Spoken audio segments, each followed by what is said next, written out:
The Biden administration released a chart last week mapping the donations he has received for his 2024 presidential campaign since April, compared to potential GOP rivals.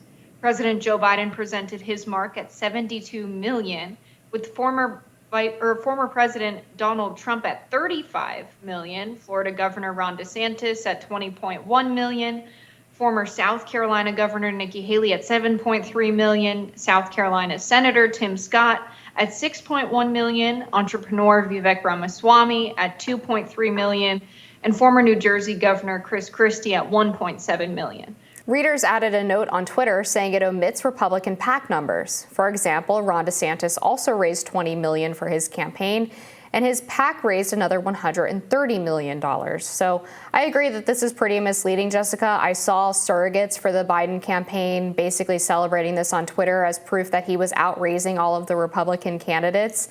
But that only counts if you take all of them individually. If you collectivize their donations, you see that Republicans as a whole actually out-fundraised Joe Biden. And then if you add in the PAC numbers, that difference gets even more staggering. So to celebrate this seems a little odd, a little premature, a little reliant on the fact that people won't actually do the math and add up the numbers of all of those Republicans. It just seems natural that at this point in the Republican primary, that the donation money is going to be obviously spread out among a number of various candidates, whereas Joe Biden is basically the only Democratic establishment candidate to donate to at this point. So this comparison just doesn't work for me.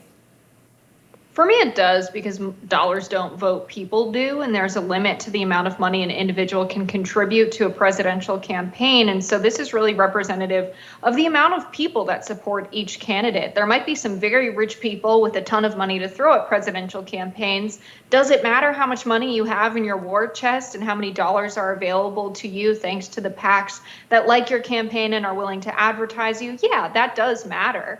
But I think this is representative of the amount of people that are supportive of each candidate, given that there's a limit to how much individuals can contribute to campaigns. So this is a testament to how much people like the candidates, which I think is a different sort of measurement from how many dollars are donated to PACs that will go on to provide advertisements and the like, and travel accommodations and campaign buses for the candidate.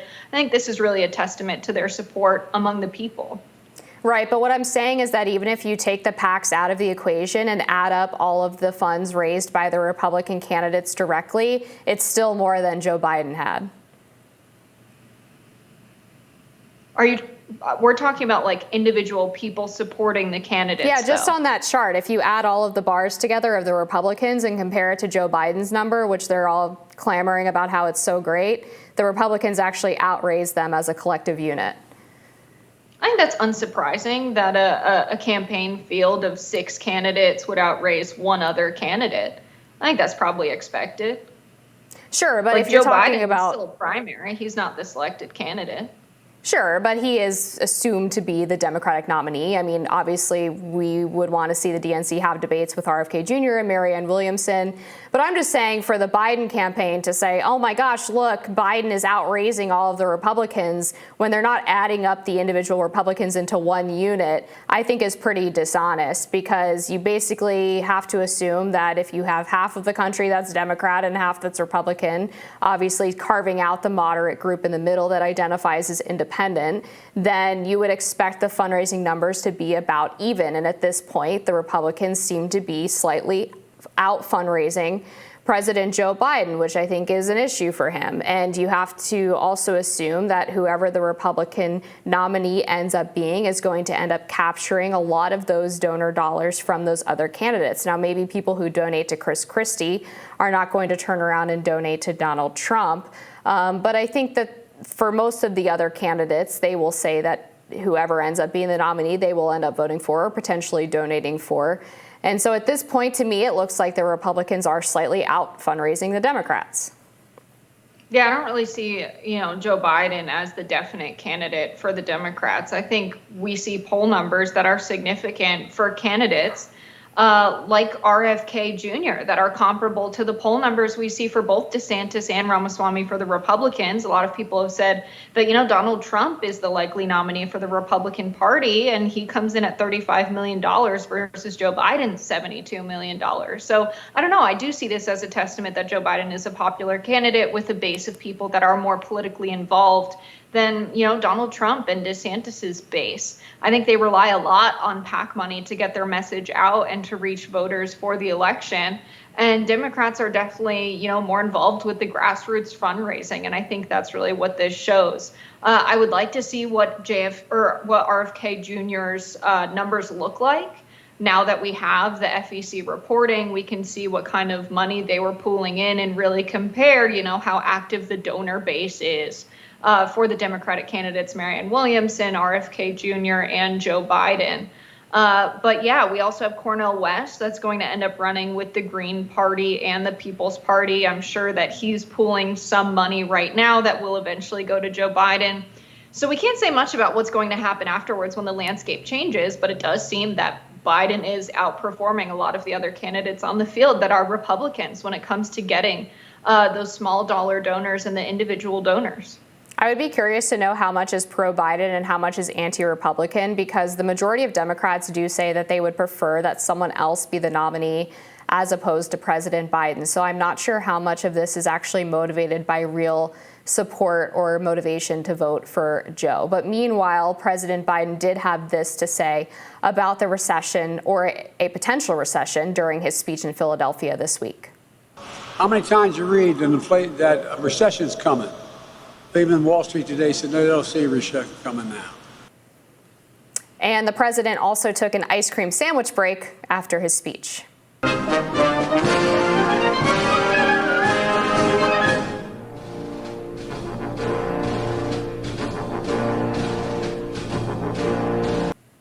I wonder if it was chocolate chip, Jessica.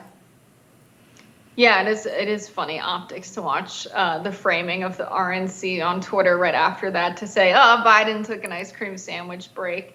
It's an interesting political stunt to share the ice cream sandwiches with folks in construction uniforms. And to hear Biden stutter over his words talking about the recession, I think is interesting as well, because a lot of people, including the Biden administration, were saying, we're not in a recession, even if, we experienced 2 consecutive quarters of GDP decline, which we did. And I think a lot of Americans would say we're in a recession, given that we're at record numbers of Americans living paycheck to paycheck. We're experiencing record inflation and wage stagnation.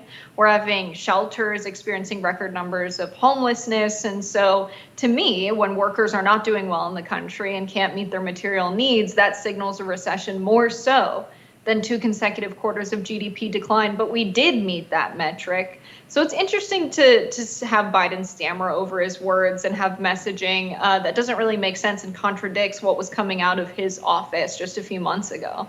Yeah, the whole Bidenomics push, I think, is probably not a very good political strategy with the pain that most Americans are feeling financially right now. I think that if you're the incumbent and you know that the economy is one of the biggest issues that you're going to be graded on, you probably want to avoid talking about it, actually, if it seems like the economy is not doing super well. You would want to maybe distract Americans away from that and talk about other successes of your administration. I would argue that Biden doesn't have very many, and maybe that's why they're trying to make Bidenomics a thing. But yeah, the optics I don't think are super great. And now we hear that the UAW is considering withholding a nomination for Biden because of his push for electric vehicles. So he's possibly hemorrhaging union support, which is an area that Trump could pick up on, considering he was able to grab those blue-collar Midwest voters who voted for Obama in 2008 and 2012 and then flipped to the Republican Party, breaking the blue wall. All of this is setting us up for, I think, a really interesting political matchup if it does end up being Trump and Biden again. I know people are saying that this would be really tiresome and that they're sick of the same 2 people running against each other, and I totally understand that. I feel that fatigue as well, but I do think that this will be a fundamentally different race just on the issues that are going to be talked about, regardless of who the candidates are. Yeah, I think there will be a greater focus on jobs and the economy by necessity. And I think Bidenomics, there's just going to need to be more of deliverance on Biden's campaign promises if he gets the nomination and ultimately becomes the candidate. He's going to need to be able to run on, I got X, Y, and Z done that I said I would get done. You can't just say you're pursuing Bidenomics and expect everyone to assume what you've done without you demonstrating it with your legislation that you've passed in the direction of, investing in workers, investing in the middle class instead of investing in the top and expecting trickle down. Bidenomics has been advertised as the opposite of that. But unless working conditions or living conditions improve, it's really hard to make the case that you're pursuing Bidenomics. So I think we're going to need to see more of that from President Joe Biden if he is going to keep his base that he had in 2020 when he was elected. That's going to do it for us today, Jessica. It's been super fun, and we're excited to see you in person next week. Yes, excited to be in person. Now we can all have the reward of an ice cream sandwich. Yes, and happy Barbenheimer weekend to all of you. Be sure to like, share, and subscribe so you never miss any content. And for those of you who like to listen while on the go, we are now available anywhere you listen to podcasts. We'll see you next week, both of us in person.